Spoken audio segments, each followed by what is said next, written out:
साम्राज्य भाग पहिला. वादळाची सुरुवात.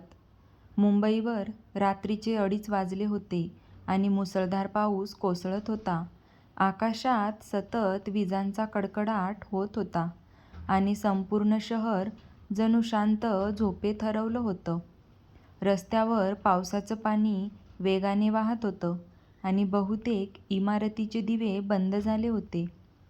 पण शहराच्या मध्यभागी एक 70 मजली भव्य काचेची इमारत मात्र अजूनही प्रकाशाने उजळून निघाली होती. ती होती राजाध्यक्ष ग्लोबल कॉर्पोरेशन. भारतातील सर्वात मोठ्या उद्योग समूहापैकी एक होती, जिथे अब्जावधीचे व्यवहार एका क्षणात ठरत होते. त्या इमारतीच्या टॉप फ्लोअरवर असलेल्या आलिशान केबिनमध्ये एक तरुण खिडकीसमोर उभा होता. त्याच्या हातात कॉफीचा कप होता आणि तो बाहेरच्या पावसाकडे शांतपणे पाहत होता. त्याच्या चेहऱ्यावर कोणतीही भावना नव्हती. काळा सूट, महागडं घड्याळ आणि अत्यंत थंड नजर. तो होता आर्यवीर राजाध्यक्ष, देशातील सर्वात तरुण अब्जाधीश CEO. त्याच्या एका निर्णयामुळे कोट्यावधींचे व्यवहार बदलत असत. पण आज त्याच्या मनात एक विचित्र अवस्था होती. तेवढ्यात त्याच्या टेबलावर ठेवलेला फोन वाजला. स्क्रीनवर नाव दिसलं, विक्रांत, कंपनीचा मुख्य सुरक्षा अधिकारी. एवढ्या रात्री फोन म्हणजे काहीतरी गंभीर घडलं होतं. आर्यवीरने फोन उचलला आणि शांत आवाजात म्हणाला, "हो, बोल." समोरून घाबरलेला आवाज आला, "सर, मोठी अडचण झाली आहे. आपल्या प्रोजेक्ट सम्राटची गुप्त फाईल सिस्टीममधून गायब झाली आहे." आर्यवीरचा चेहरा अजूनही शांतच होता, पण त्याच्या डोळ्यात एक तीव्र चमक आली होती. त्याने विचारलं, "बॅकअप?" विक्रांत म्हणाला, तोही डिलीट केला गेला आहे सर." काही क्षण पूर्ण शांतता होती. मग आर्यवीर थंड आवाजात म्हणाला, "हा बाहेरचा खेळ नाही, हा आपल्या आतला माणूस आहे. 10 मिनिटात त्या 5 जणांची पूर्ण माहिती माझ्या टेबलवर पाहिजे." फोन कट झाला आणि आर्यवीरने खिडकीतून बाहेर पाहिलं. त्याच्या मनात एकच विचार होता, कोणीतरी त्याच्या घरात बसून त्याच्या विरुद्ध खेळत आहे. त्याने टेबलाचा ड्रॉवर उघडला आणि एक जुना फोटो बाहेर काढला. त्या फोटोत एक लहान मुलगा आणि मुलगी पावसात हसताना दिसत होते. आर्यवीर त्या फोटोकडे काही क्षण पाहत राहिला आणि हळू आवाजात म्हणाला, "मी तुला अजूनही शोधतोय." दुसरीकडे पहाटेचं वातावरण होतं. लातूर जिल्ह्यातील एका छोट्याशा गावात एक साधं घर होतं. त्या घरात एक मुलगी देवासमोर हात जोडून उभी होती. तिचं नाव सावी देशमुख. तिच्या चेहऱ्यावर निरागसता होती, पण डोळ्यात जबाबदारीचं ओझं होतं. वडिलांच्या निधनानंतर घराची जबाबदारी तिच्यावर आली होती. आई आजारी होती आणि घर चालवण्यासाठी तिला नोकरी अत्यंत गरजेची होती. सावी शांतपणे म्हणाली, "देवा, आजची मुलाखत चांगली जाऊ दे. मला माझ्या आईसाठी काहीतरी करायचं आहे." ती देवाला नमस्कार करून बाहेर आली. तिची आई स्वयंपाक करत होती आई म्हणाली, आई म्हणाली, घाबरू नकोस सावी, तू नक्की यशस्वी होशील.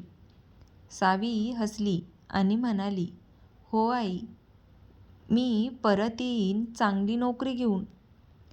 थोड्याच वेळात ती गावातून मुंबईकडे निघाली. तिच्या हातात एक छोटी बॅग आणि एक मोठं स्वप्न होतं.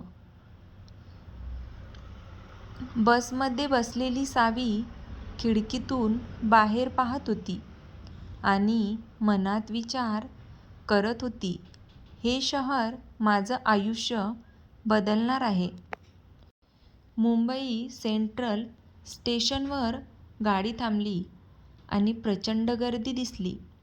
सावी पहिल्यांदाच एवढं मोठं शहर पाहत होती. तिने खोल श्वास घेतला आणि स्टेशनबाहेर आली. उंच इमारती, धावणाऱ्या गाड्या आणि सततचा गोंगाट तिच्यासाठी नवीन होता. तिने एका रिक्षाचालकाला पत्ता दाखवला. राज अध्यक्ष ग्लोबल कॉर्पोरेशन. थोड्या वेळाने ती त्या भव्य इमारतीसमोर उभी होती. ती वर पाहतच राहिली. इतकी मोठी कंपनी तिने कधीही पाहिली नव्हती. तिने धैर्य गोळा करून आत प्रवेश केला. रिसेप्शनवर तिने आपला इंटरव्ह्यूचा कागद दाखवला. तिला 7व्या मजल्यावर जायला सांगितलं.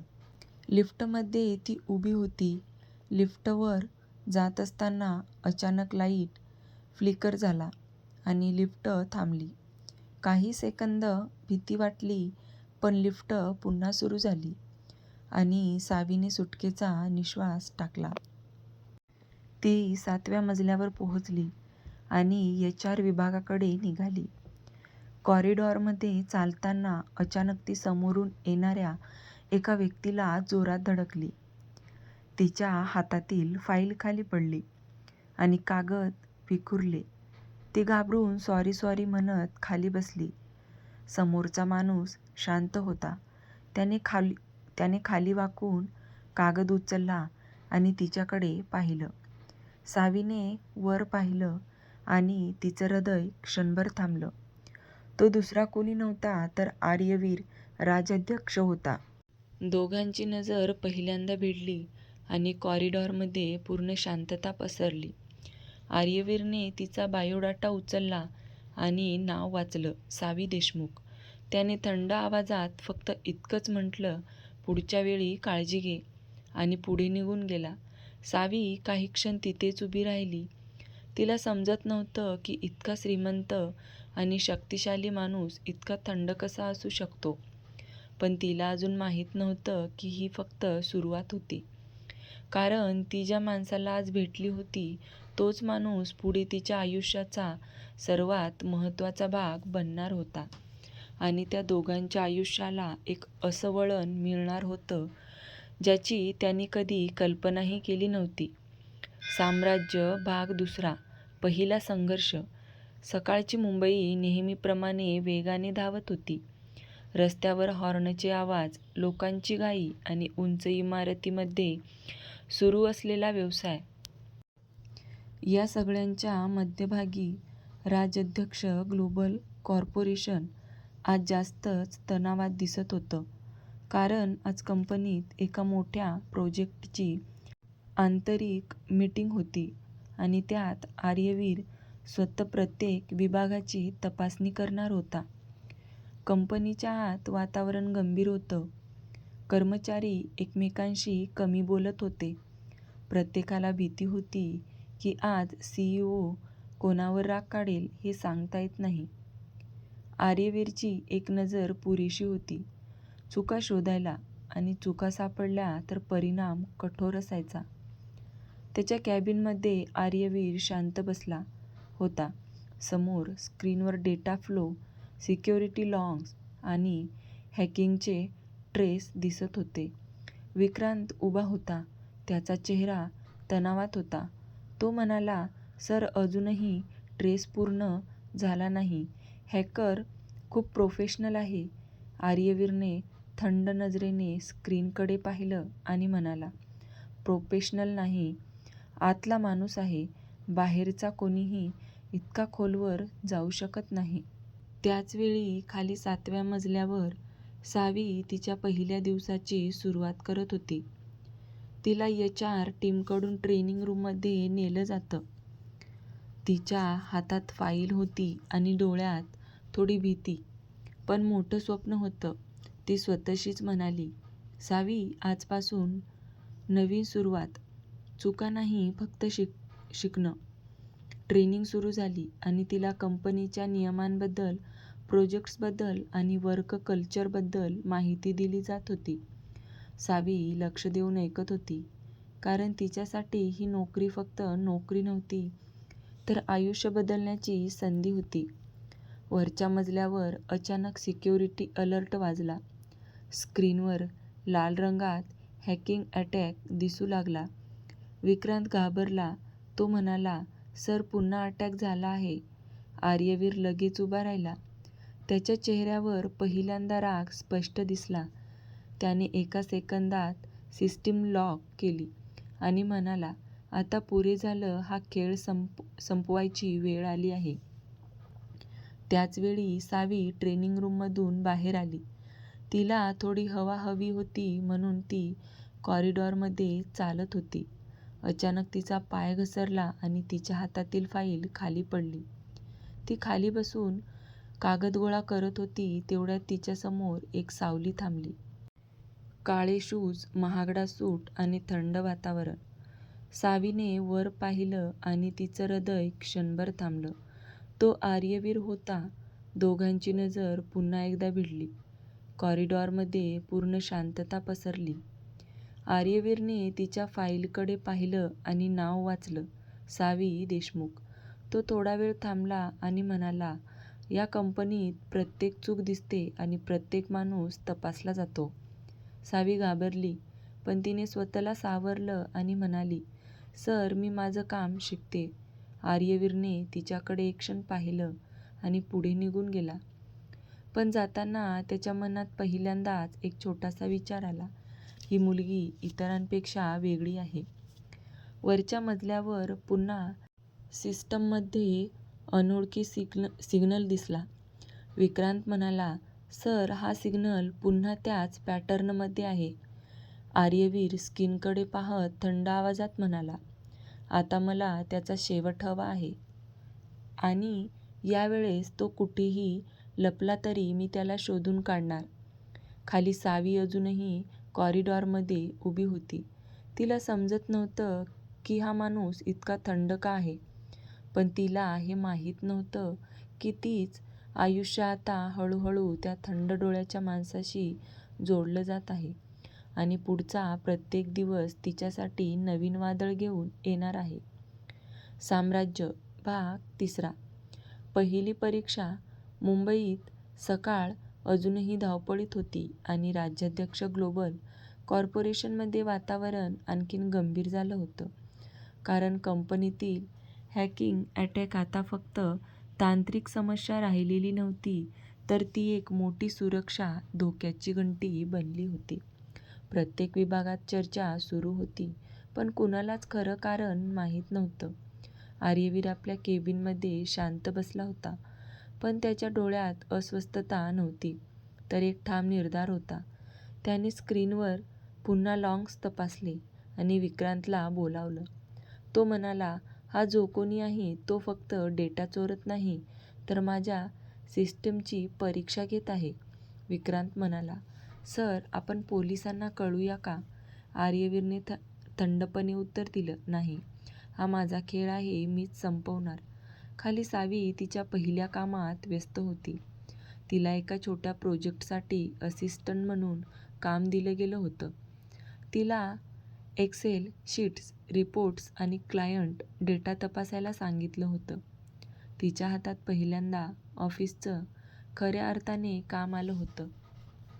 ती मनापासून काम करत होती, पण तिच्या साधेपणामुळे काही सहकर्मी तिच्याकडे हलकं पाहत होते. एक सहकारी हसला, म्हणाला, ही नवीन मुलगी आहे ना, बघू किती दिवस टिकते. सावीने काही उत्तर दिलं नाही. ती शांतपणे काम करत राहिली, कारण तिला स्वतःला सिद्ध करायचं होतं. वरच्या मजल्यावर अचानक सिक्युरिटी सिस्टममध्ये आणखी एक मोठा अलर्ट आला. यावेळी हॅकरने थेट फायनान्शियल डेटा ट्राय केला होता. विक्रांत घाबरला. तो लगेच म्हणाला, "सर, हा खूप मोठा अटॅक आहे." आर्यवीर उठला आणि त्याच्या चेहऱ्यावर पहिल्यांदा थोडी तीव्रता दिसली. तो म्हणाला, "आता वेळ आली आहे ट्रॅप लावायची." त्याने संपूर्ण सिस्टममध्ये एक हनी ट्रॅप कोड टाकला, म्हणजे जो कोणी आत येईल तो स्वतःच पकडला जाईल. संपूर्ण टीम शांत झाली आणि काही सेकंदात सिस्टम स्थिर झाली.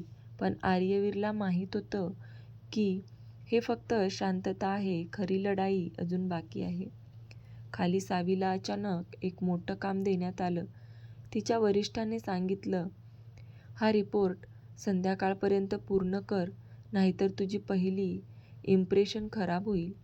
सावीने मान हलवली आणि संपूर्ण ताकदीने काम सुरू केलं. तिचं लक्ष प्रत्येक नंबरवर होतं आणि ती एकही चूक होऊ देत नव्हती. दुपारच्या वेळी ती कॉफी घ्यायला कॅन्टीनमध्ये गेली. तिथे काही कर्मचारी तिच्याबद्दल बोलत होते. एक जण म्हणाला, "ही मुलगी नवीन सीईओच्या लेव्हलवर टिकू शकणार नाही." दुसरा म्हणाला, "इथे फक्त स्ट्रॉंग लोक राहतात." सावीने हे ऐकलं, पण ती काहीच बोलली नाही. तिने फक्त कॉफी घेतली आणि शांतपणे परत कामावर गेली. त्याच वेळी वरच्या मजल्यावर आर्यवीरने लाँग ट्रेस पाहिला आणि त्याच्या डोळ्यात अचानक थोडा शॉक दिसला, कारण सिग्नल ज्या IP वरून येत होता तो कंपनीच्या आतच होता. आणि त्याच क्षणी त्याच्या मनात एक विचार आला, "हा माणूस बाहेरचा नाही, तो माझ्या अगदी जवळच आहे." आणि खाली सावी आपलं काम पूर्ण करत होती. तिला अजूनही कल्पना नव्हती की ती ज्या कंपनीत साधं काम करत आहे, तिथे एक मोठं डिजिटल युद्ध सुरू आहे आणि त्या युद्धाच्या केंद्रात कुठेतरी तिचं नाव नकळत जोडलं जात आहे.